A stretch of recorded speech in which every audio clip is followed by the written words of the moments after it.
चिंतन तुषार प्रस्तुत दास विद्यांकुर तथा स्वामी कृष्णानंद यांचे चिंतन. अनुग्रह आहे वतंतु. गुरुर्ब्रह्मा गुरुर्विष्णू गुरुर्देवो महेश्वरः गुरुः साक्षात् परब्रह्म तस्मै श्री गुरवे नमः. तस्मै श्री गुरवे नमः.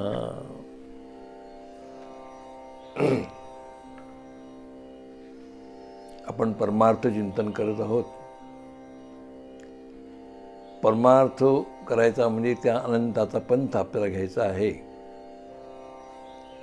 तो अनंत म्हणजे जो आपला आत्माराम आहे, त्या आत्मारामाकडे आपण बघायचं आहे. आणि ते आपल्याला समजत नाही म्हणून कोणाकडे तरी समजून घ्यायचं आहे. आणि आपल्याला समजून देणारा जर कोणी असेल तर त्याला सद्गुरू असं म्हणतात.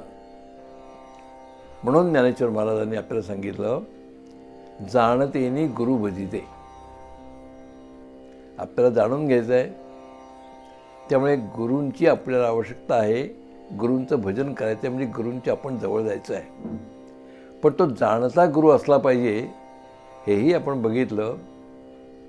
आणि जाणता म्हणजे जो ब्रह्मज्ञाने पारंगतू शिष्य प्रबोधनी समर्थो यथोचित व्हावे, जो आपल्या मनातला उकल करून दाखवेल, आपल्या मनाची उन्नती करून करेल, असा सद्गुरू आपण बघायचा. आता असे सद्गुरू आपल्याला मिळाले. कुणीतरी आपल्याला सांगितलं म्हणून म्हणा, किंवा आपण शोधले म्हणून म्हणा, कशा पद्धतीने एक सद्गुरू, एक सत्पुरुष आपल्यासमोर उभे आहेत. आता आपली नेमकी भूमिका काय? तर आपण त्या सद्गुरूंच्या जवळ जाऊन त्यांचा अनुग्रह आपण घेतो आहोत. म्हणजे त्यांचं शिष्यत्व आपण पत्करत आहोत. या शिष्यत्व पत्करण्यालाच अनुग्रह असं म्हणतात. त्याला दीक्षा असंही नाव आहे. दीक्षांत समारंभ असं म्हणतात.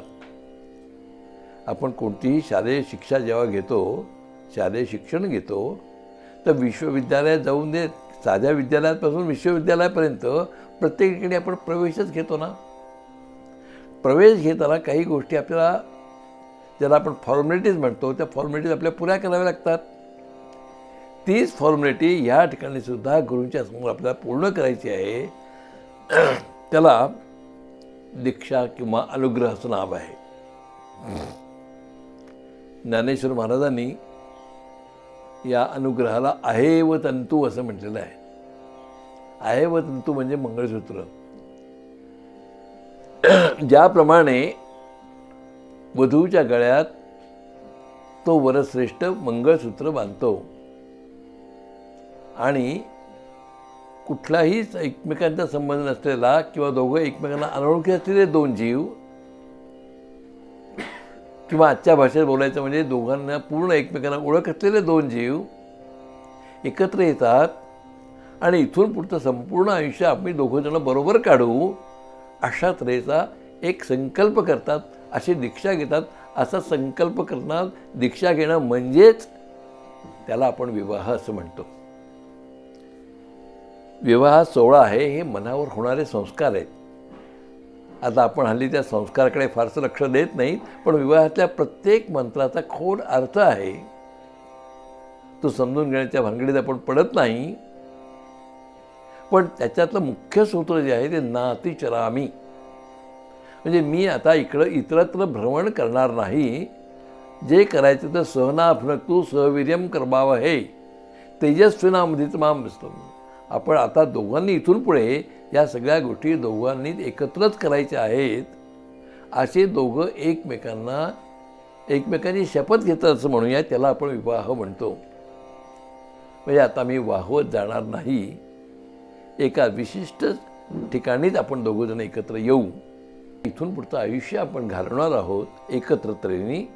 सहना भुनक्तु सहनो भुनक्तु सहवीर्यम कर्वावहे, या पद्धतीने आता जगणार आहोत.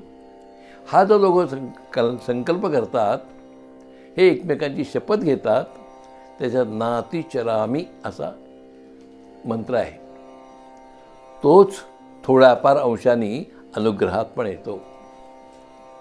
ज्यावेळेला अनुग्रह घेतला जातो तो एक सोहळा आहे, तो समारंभ आहे. त्याच्या काही पूजा पाठ अमुक तमुक त्याच्या फॉर्मॅलिटीज असतात. तरीसुद्धा मूळ जे तत्त्व आहे ते आपण आता त्यांचं संपूर्ण शरणागती घेऊन त्यांच्याप्रमाणे ते सांगतील त्याप्रमाणेच आपण आता इथून पुढे वागणार आहोत, असा त्याचा खरा अर्थ आहे. मग गुरु आपल्याला मंत्र देतात, अमुक करतात आणि साधना सांगतील, उपदेश करतील, प्रबोधन करतील आणि हळूहळू आपल्या विचारांची उकल होत जाते आणि आपल्याला ज्ञान नेमकं काय आहे हे आपल्याला कळतं. दुसरा उदाहरण द्यायचं झालं तर आपण सगळेजण बाथरूम सिंगर असतो. पुष्कळ गाणी आपल्याला येत असतात, म्हणतो सुद्धा, पण याचा अर्थ आपण संगीतात तज्ज्ञ होतो का? नाही. तर ते तज्ज्ञ होण्यासाठी आपल्याला कोणत्यातरी संगीतकाराकडे, एखाद्या गायकाकडे मोठं जावं लागतं, त्याच्याकडनं पाढेच घ्यावे लागतात, संथा घ्यावी लागते त्याला म्हणतो, रियाज करावा लागतो किंवा त्यांचा रियाज ऐकावा लागतो. आणि हळूहळू गुरूंचा सहवास जेव्हा घडतो तेव्हा त्या शिष्याचे कान तयार होतात आणि हळूहळू तोही त्यांच्याप्रमाणेच गायला लागतो. मग आपण त्याला ह्या घराण्यातला त्या घराण्यातला असे त्याला नाव देतो. तसंच या अनुग्रहामध्ये सुद्धा आपण ज्यावेळेला गुरूंच्याकडे जातो तेव्हा गुरु आपल्याला त्यांची सगळी परंपरा सांगतात. ते ज्या परंपरेतनं आलेले आहेत, प्रत्येकाच्या परंपरा वेगळ्या असू शकतात. सगळेजण गाले तरी आकाशात प्रतिम यथा गच्छति सागरम सर्वदैव नमस्कारा केशवम प्रति गच्छति, त्याप्रमाणे सगळे जे लोक आहेत, सगळ्या परंपरा आहेत, सगळे संप्रदाय आहेत, हे संप्रदाय एकाच ठिकाणी जातात. म्हणजे एकाच परमेश्वराचं ते आपल्याला आपल्या त्या परमेश्वराकडे जाण्याची प्राप्तीचे मार्ग प्रत्येकाचे वेगळे असतील.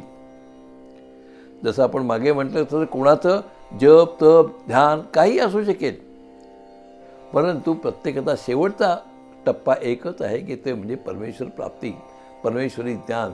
परब्रह्म म्हणजे काय चीज आहे, मी कोठून का जन्म आलो याची जाणीव आपल्या मनाला करून घेण्यासाठी म्हणून आपण ते सगळं करतो. आणि म्हणून आपण गुरूंचा अनुग्रह घ्यायचा असतो.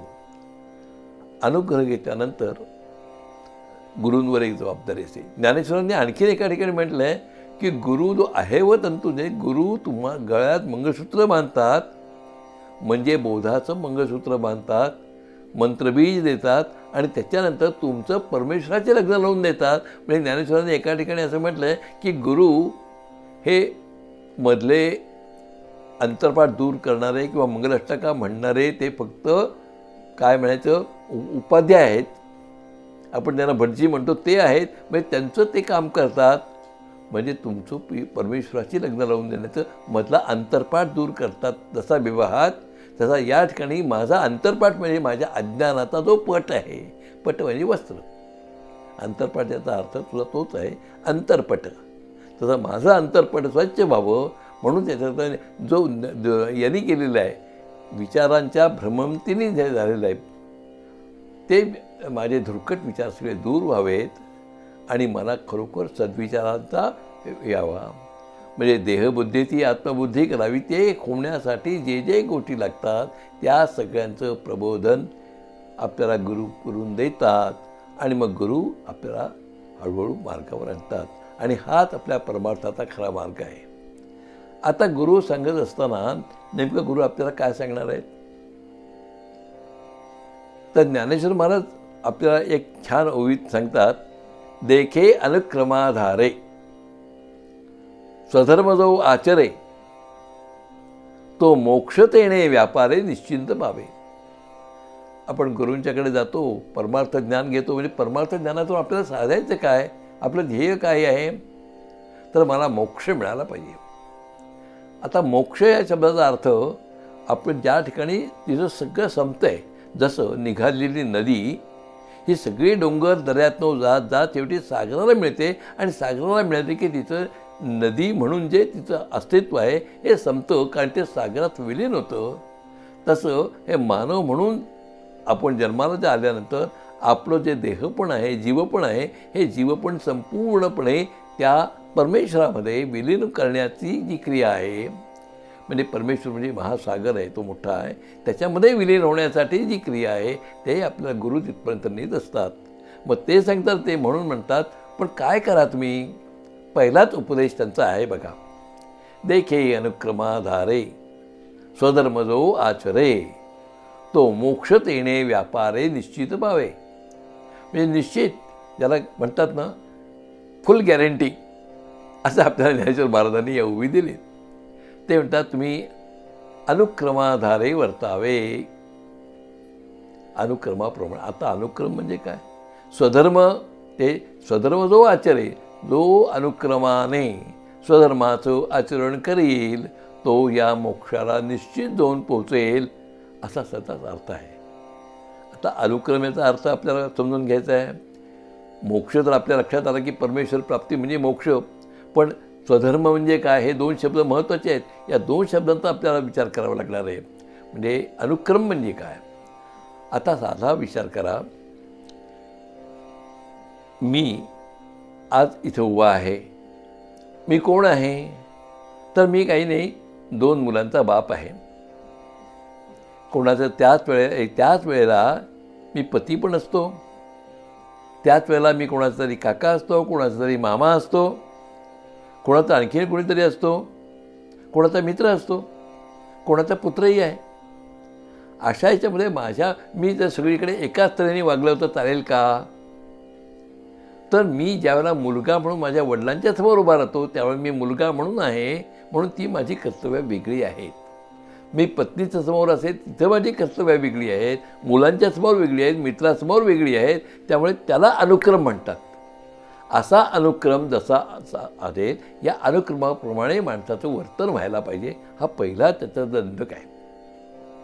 दुसरा अनुक्रमाचा आणखीन एक अर्थ घ्या की आपल्याकडे लहान मुलगा, 5 वर्षाचा मुलगा आहे, 10 वर्षाचा मुलगा आहे, 20 वर्षाचा मुलगा आहे, 40 वर्षाचा आहे, 60 वर्षाचा आहे.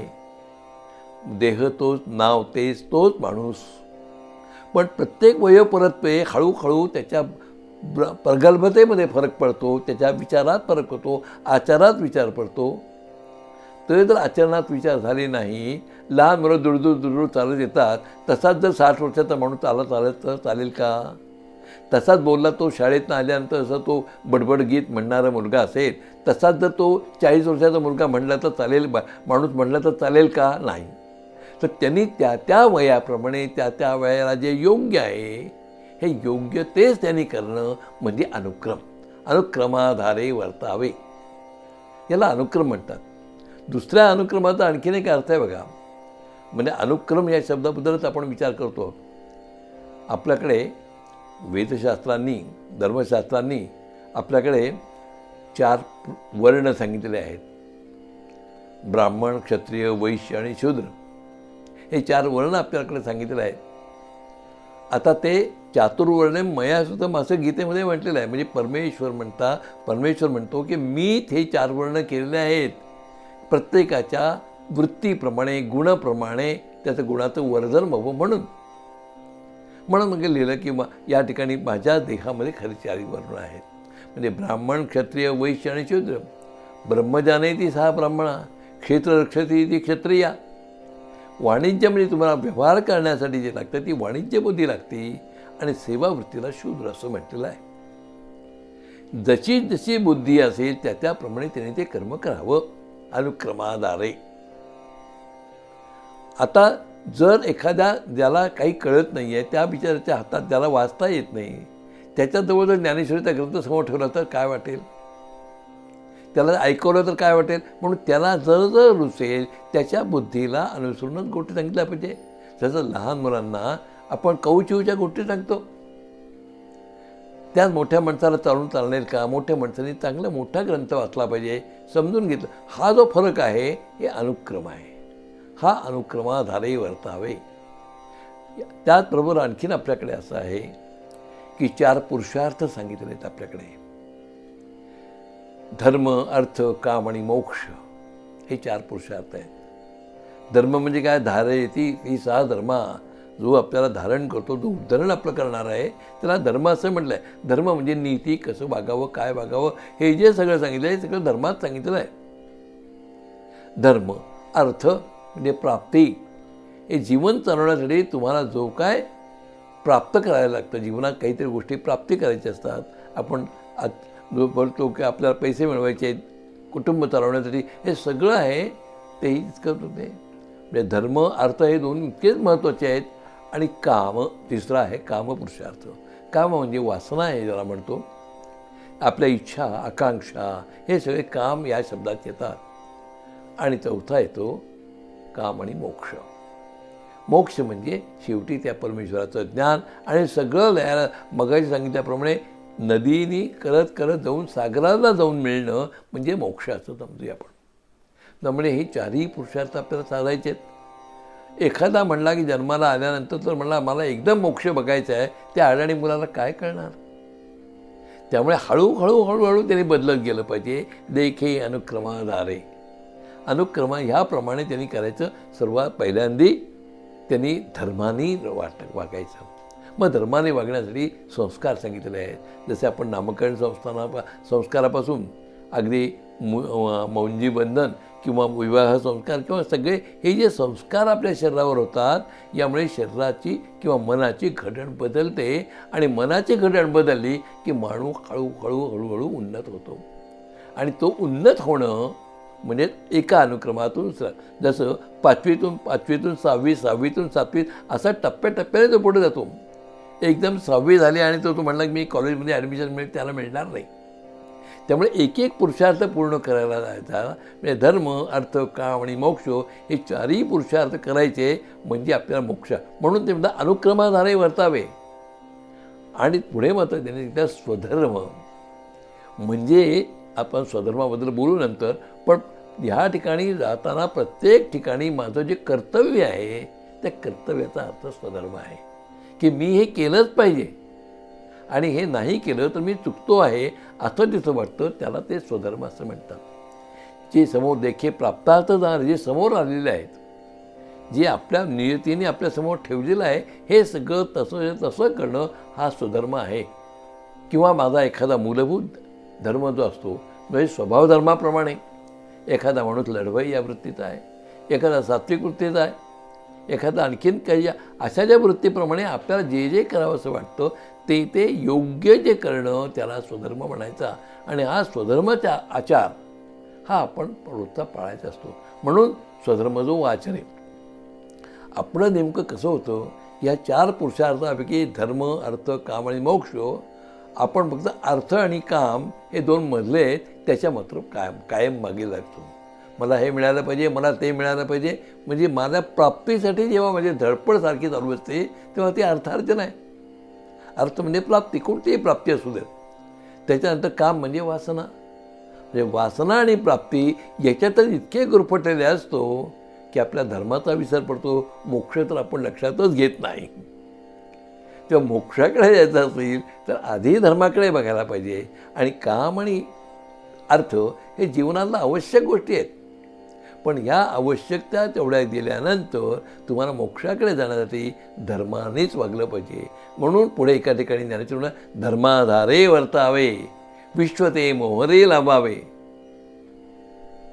या ठिकाणी म्हणजे आपण काय करायचं हे ज्यावेळेला आपल्याला सद्गुरू सांगतात, त्या सद्गुरूंचा पहिला धडा हाच आहे, देखे अनुक्रमाधारे स्वधर्म जो वाचरे तो मोक्षतेने व्यापारे निश्चिंत पावे. या ठिकाणी सद्गुरूंचं पहिलं आपलं प्रबोधन आपल्याला सांगितलेलं उपदेश आहे, तो लक्षात ठेवायचा. या पुढचा विचार आपण नंतर करू. हरिओम तत्सत.